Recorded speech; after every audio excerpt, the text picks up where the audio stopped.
Hey everybody, SpasticSurgeon coming at you with the Let's Play of Slay the Spire.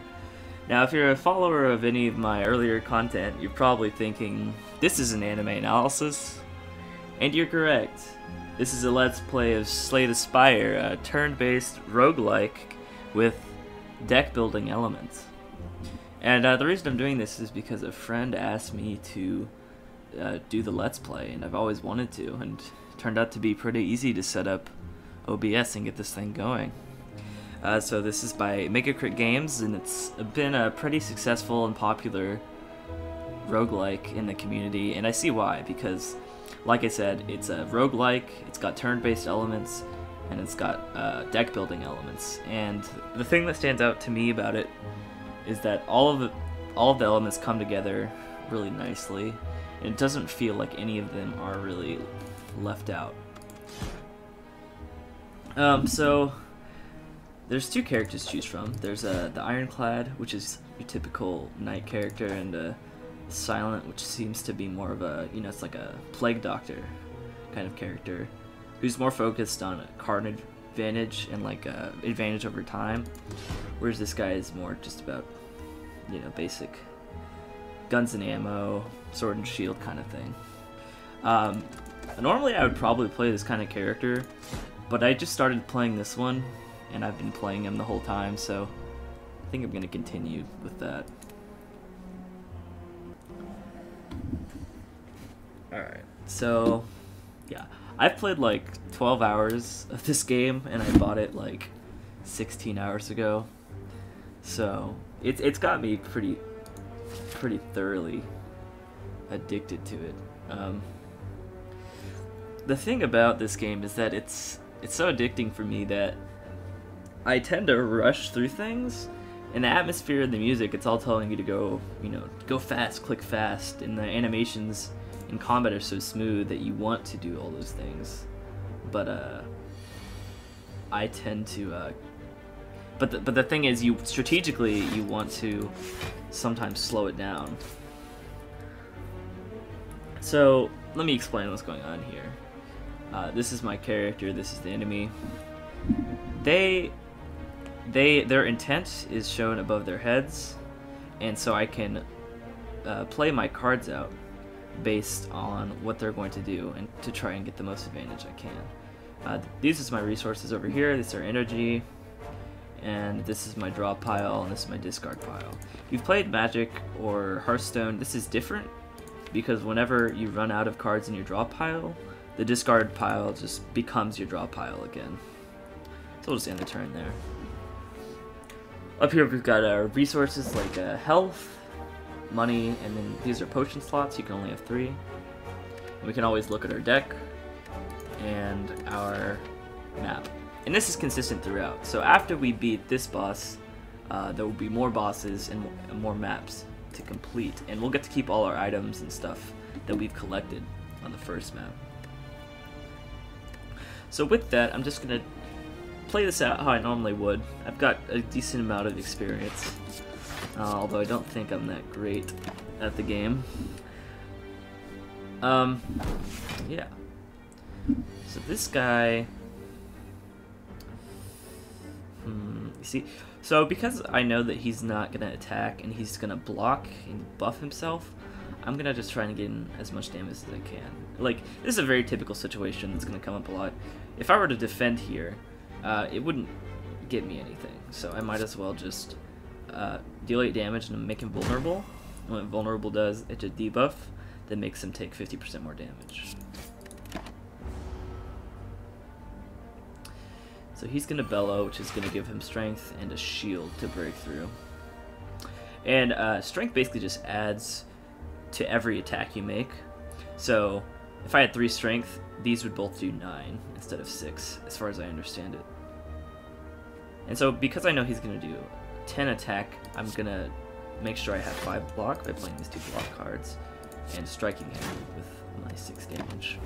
And so in this way, the goal is not to win combat as quick as possible. It's all about conserving your resources. Sometimes you do want to get it over with as quick as possible, but that's not always the case.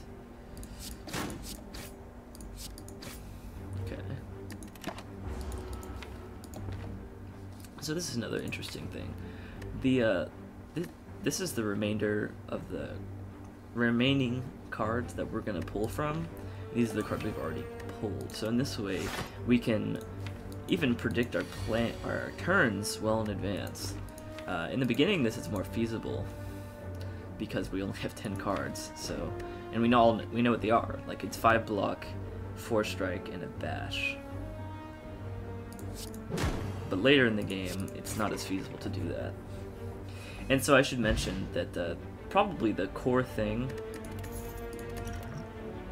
Well, I should talk about this first. After you defeat an enemy in combat, you get to choose a card to add to your deck, and this is important. I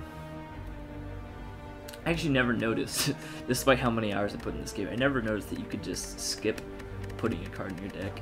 So that's pretty important, is that you can choose if you want your deck to stay small like this, or if you want to take it like quite large. And that can be important. But I'm just going to play like I have been playing, and just grab a card like every time, which now that I think about it is probably not the optimal way to do it. But yeah, Whirlwind is a pretty good move, so it's going to get that basic damage. And so I should explain the map while we're here. We've got, sorry, I know I'm just kind of throwing all these elements at you, but I promise once we get past, like, basically, you know, the UI and stuff, it flows really nicely. The gameplay loop is very satisfying. So you've got all these symbols. The legend basically tells you here. You've got your enemies, your treasure, your unknown, your merchant. And you can plan your path, but what I like to do more is sort of just get a general idea of what I want to hit up, because if you fight one of these elites, you get a relic, and if you open these kind of chests, you get a card or something, and then the campfire, you can either rest or upgrade one of your cards. So with that in mind, and also, obviously, after battles, you get a card and some gold. So with that in mind, I'm just going to go to the only thing I can go to, which is the next unknown. You walk into a room to find a large hole in the ground. As you approach the hole, an enormous serpent creature appears from within. Hoo-hoo, hello, hello. What have we got here? Hello, adventurer. I ask a simple question. The most fulfilling of lives is that in which you can buy anything. Do you agree? And I'm going to go ahead and agree with that. Because, well, actually, let me check. So the thing about this is I can get 175 gold, but I will get this doubt card in my hand, in my deck, actually, which is going to be pretty bad because it's going to make me weak if it's in my hand at the end of the turn, which it will be basically guaranteed. So I do want the gold, but if I take this curse, I'm going to want to get rid of it pretty soon. But the thing about that is there's not a merchant that I'm seeing like in my path. I guess I could go over here and divert it, but it's pretty far away, and I don't want to spend all this time with that card in my hand. So with that in mind, I'm just gonna go ahead and disagree and leave the serpent very sad that I didn't accept his offer. Now we've got this thief. It's gonna deal 10. I'm not gonna be able to block all of his damage, unfortunately, because sometimes you just don't draw the right cards. So next turn I'm gonna get like a bunch of shields and stuff, but this turn I only drew 1. So yeah, that's what I'm gonna do. I'm gonna defend once and attack him twice. And I should mention, I was trying to mention this earlier, the core thing that makes this character him is that he has 80 life instead of 70, and his passive heals him for 6 HP at the end of combat. So sort of my mindset going into each fight is I want to preserve as much HP as possible, because if I can not lose any or much HP, then I can gain HP and stay at full. So that's what I want to be doing most of the time.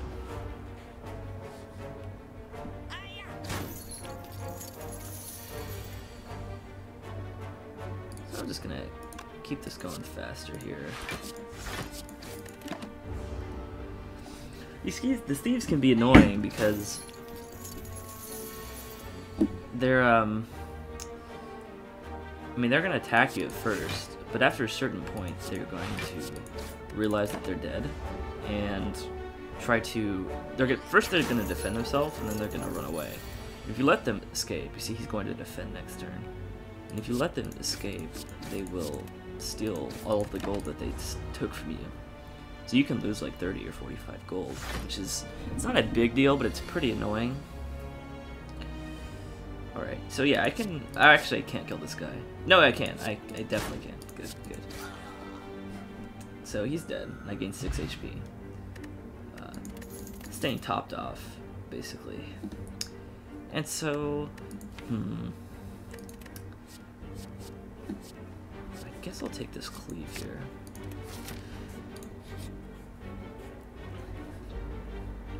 The reason I didn't take Seeing Red is because, I played with it before and it's just not that great. I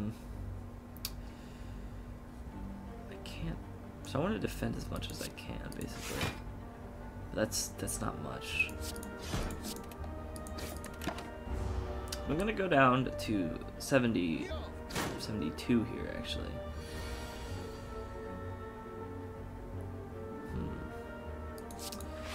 I'll just keep trying blocking as much damage as I can. I could use this block potion, but it's not really necessary here. So now he's going to not only attack me, but the squigglies mean that he's going to apply debuff. And weaken means that my attacks do less damage. Can I kill him here? No. So this would do... Oh, I'm weakened, so my attacks... So because I'm weakened, I'm actually not going to attack him twice, I'm just going to make him vulnerable. This guy can be pretty annoying. He's on the first floor, he's probably the most troublesome normal enemy. So yeah, I can kill this guy here, I think. There we go.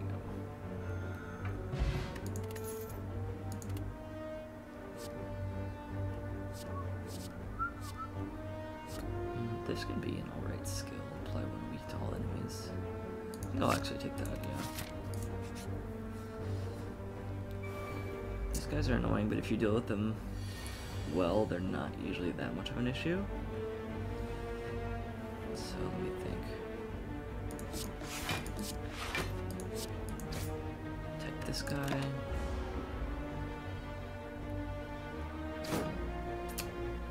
I'm actually gonna take quite a bit of damage here. That's alright though. You know, health is just a resource, and I almost never die on the first floor unless I'm like playing really recklessly. And this really isn't that reckless, trust me. Because once you beat the boss up here, your health gets refilled completely.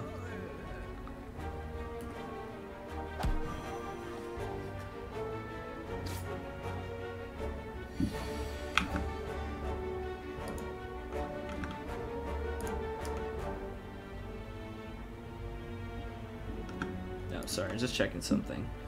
Alright, so this guy's gonna do 25 damage next turn, what the hell? I'm weakened, so if I can't kill him, which I actually can't, so I'm gonna take a huge amount of damage here, which is unfortunate. I'm pretty sure I can't kill this guy, actually, let me see. Yeah, there's no way, unfortunately. But at least I think I can kill the other two. Let me go ahead and do that, since I can't kill the front one. I take a lot of damage. This guy's a charge-up attack, and I guess I wasn't paying attention, so I'm gonna get wrecked by that one. This guy's dead now, though, so it's a-okay. Gonna go up to 35. We're not too unhealthy. So Clash or Flex. See, I don't really care for any of these cards that much. I think Flex is alright. Let me look at my cards. I think Flex can be pretty good with, like, Cleave, so I'll take that. See, the thing is I could rest and gain some health, which is the pretty safe option. And I'm actually going to go ahead and do that, because if I don't, I'll probably die to the elite that I want to fight up here. And the reason that it's good to fight elites, even though they're strong and you're basically guaranteed to lose a good amount of health fighting them, they're worth fighting because you get relics from them. these guys curl up when you hit them, so it's best to kill them in one shot if you can.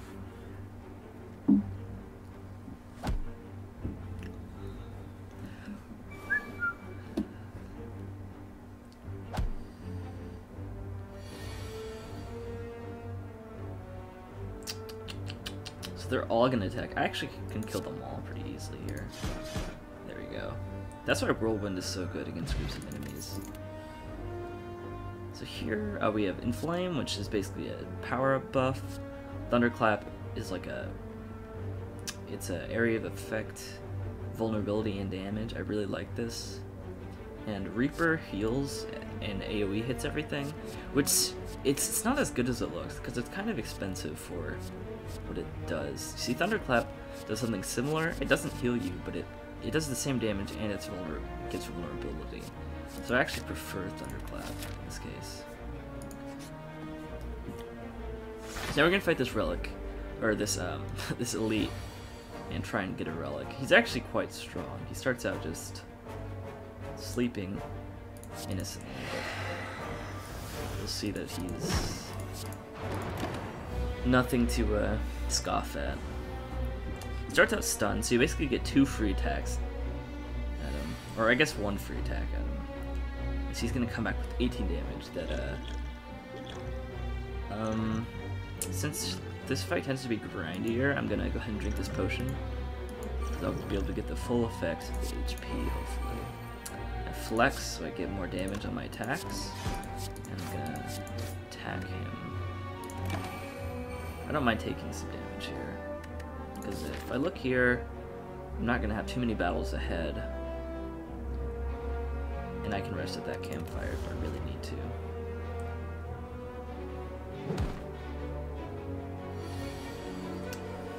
Alright, so he's gonna attack again. So I'll defend a couple times and whirlwind him.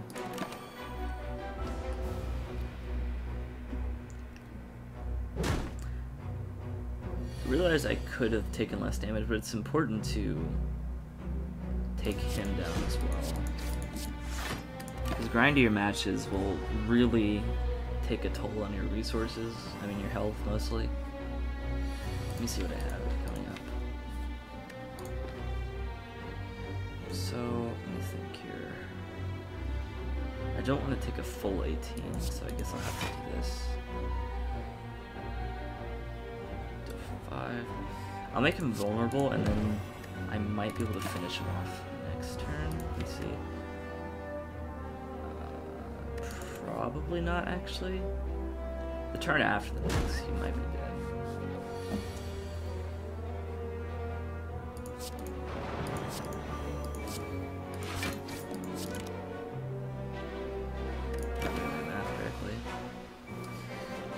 So I'm gonna take a solid 14 here, go down to 17.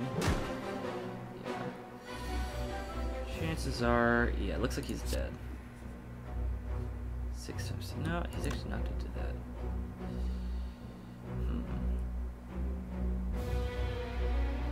It's unfortunate, actually.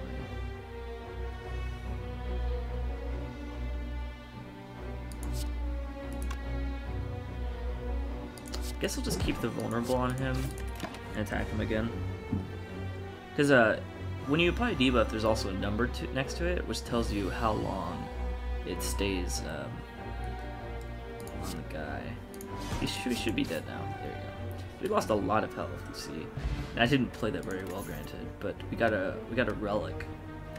And this, at the beginning of every combat, you just have 1 strength, and that's really powerful because basically all of your attacks are going to be powered up by 1 for that combat.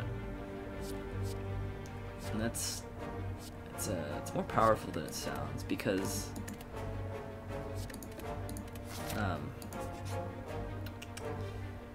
the damage really adds up, basically. Because if you use your attacks like 10 times in a combat, that's 10 damage from this 1 relic. The pen nib is good, so every 10 attacks, the next one does double damage, so you can play around that. But like I said, I play fast, and I tend to forget about all of the relics up here. I don't want don't wanna make him weak yet. I mean, I might as well cause 0, but it's probably not gonna do anything because that just makes him attack less. But so we can see he's not planning to attack. So I'll just make him vulnerable and then swipe at him. I have a block potion. If I get in trouble, I'll get the block potion. So that's good. Let me see here. So he still plans to just apply debuff to me. I could go in for solid 18, but I think I actually just get more damage this way. And that way I get to keep the vulnerable on him for longer as well. The thing with slimes is whenever they go below half HP, whatever HP they're at when the turn ends is what both of the slimes they split into will have. So he's gonna attack for 8. Could I actually, can I kill this guy? No, I can't. Geez, this blocking is pretty quick.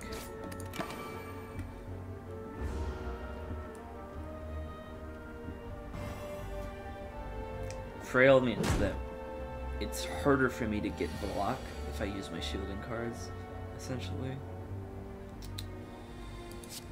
Should be able to finish off at least one, if not both this turn. Actually, that guy's gonna have a little bit of HP. As you can see, my next attack is going to do double damage, which is a little bit wasted here because he's gonna die anyway.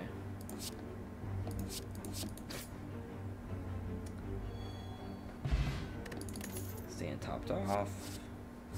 Take the whirlwinds. So here I have a decision. Question marks. I consider them a little bit safer than these, obviously, because they have a chance of not being.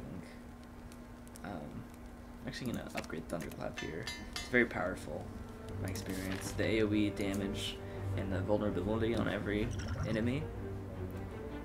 As you walk into the room, you hear gurgling and the grinding of metals. Before you is a slime-like creature that ate too much scrap for its own good. From the center of the creature, you see glints of strange light. Perhaps something magical?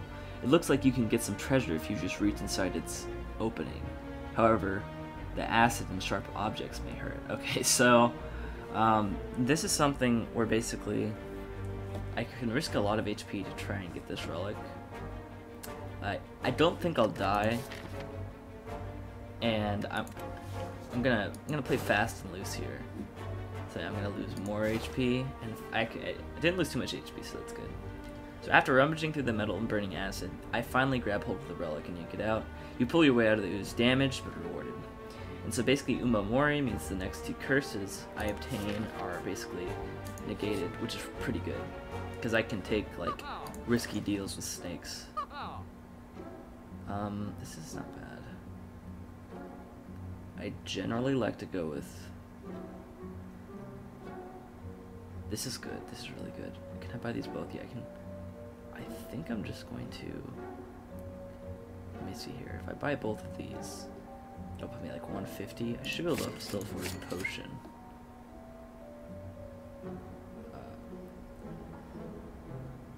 A potion... The poison potion applies more damage over more time. So, actually, no, it doesn't. Wait, hold on. I can't do math. It actually doesn't apply that much more damage. Huh. Yeah, I think a fire potion's better. For some reason, I was thinking 6 plus 5 plus 3 plus 2 plus... 6 plus 5 plus 4 plus 3 plus 2 plus 1 is 30, but it's not. Okay. So I don't have any defensive cards, so in this situation I just want to try and kill them as fast as I can.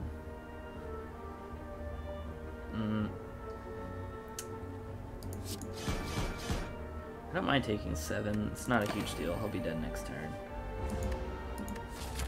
I can rest at the campfire next turn. I'm pretty confident in my ability to fight the boss at like half HP. Knock on wood. Oh fuck, I'm terrible. I'm actually terrible. I'm gonna take the I'm gonna drink it. For some reason I thought he was dead. So I just wasted the drink potion after saying I was confident in my abilities. Very nice, very nice. Alright. So dexterity basically means that your shields are more effective on yourself. You take Thunderclap. Honestly, I just realized during this Let's Play how suboptimally I've been playing the game, because I've just been picking up every single card that I've come across. Alright, so here's the boss. This is the real deal. So this guy, I have a theory, I've played against him many times, that the more damage you do to him,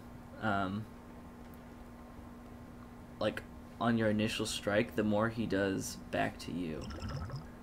I'm not sure if this is the place to test the theory though, because this is a lot of good damage. Actually, we'll test the theory. So, I'm gonna do a good amount of damage to him. That wasn't that much. So I'm gonna guess he's gonna do 3 times 6 damage back to me. 4 times 6. Okay. Because it seems to me, when I fought this guy a few times, and it seems like the more damage I do to him initially, the more damage he comes back at me with. Not sure, but that's how it seems. So I'm gonna drink this dexterity potion because it'll make my shields better for the rest of this combat. I'm gonna weaken him, so hopefully he doesn't do damage to me. And I'm going to defend myself. Do I want to cleave him or shockwave? I'm gonna apply more debuffs to him, actually. Alright. There's actually a good chance. I'm gonna be straight with you. Not probably, but I'd say that a 50-50 chance I die right here, so just strap in.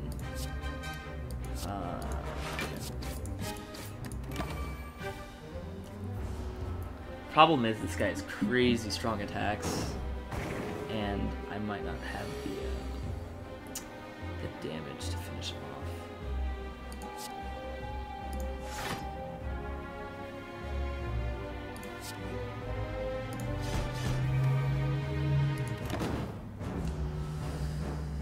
Got double damage next turn, so it's good that he's vulnerable. It means he'll take a ton of damage. So I can do 18 times. Wow, I'm gonna do like 54 damage. Jeez, that's pretty good. Alright, this might be doable. I'm not sure, because I got the 20 damage fire potion here as well. Oh god, 5 times 2 is not that bad. It's not that bad at all. 7 times 2 is a little worse though.